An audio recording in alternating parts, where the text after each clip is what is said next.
నిజామాబాద్ లోని శంభుని గుడి ఆలయంలో చోరీ జరిగింది. బుధవారం రోజున ఈ ఘటన జరిగింది.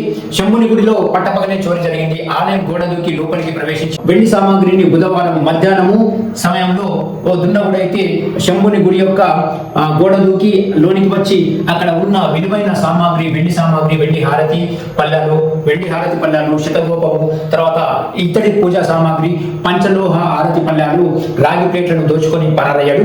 సాయంత్రం సమయంలో పూజారి గేటు ఓపెన్ చేసి తర్వాత చూసరికి ఏవైతే ఈ పోయిన సామాను కనిపించకపోవడంతో రెండో టౌన్ పోలీస్ స్టేషన్ కు సమాచారం ఇవ్వడంతో ఎస్ఐ ముజాహిద్ ఘటనా స్థలాన్ని అయితే పరిశీలించారు. ఆలయ పరిసర ప్రాంతాల్లో ఉన్న సీసీ కెమెరాలను పరిశీలించగా దుండగుడు ఆలయం గోడ దూకి లోపలికి వెళ్లి చోరీ చేసిన అనంతరము తిరిగి వెళ్లే దృశ్యాలు కూడా అందులో రికార్డ్ అయినాయి. సీసీ కెమెరాల ఆధారంగా దొంగిలించిన ఆలయ పూజా సామాగ్రి కొనుగోలైతే ఎవరు చేసిన వ్యాపారిని ఆచూకీ తెలుసుకున్నారు. మరి ఈ చోరీ ఘటనపై ఆలయ పూజారి రాజ్ కిరణ్ ఇచ్చిన ఫిర్యాదు మేరకు రెండవ town SI Syed Mujahid case నమోదు చేశారు. సీసీ కెమెరా ఫుటేజ్ల ఆధారంగా ఆలయంలో చోరీకి పాల్పడిన దుండగుడి కోసం అయితే గాలింపు చర్యలు అయితే చేపట్టారు.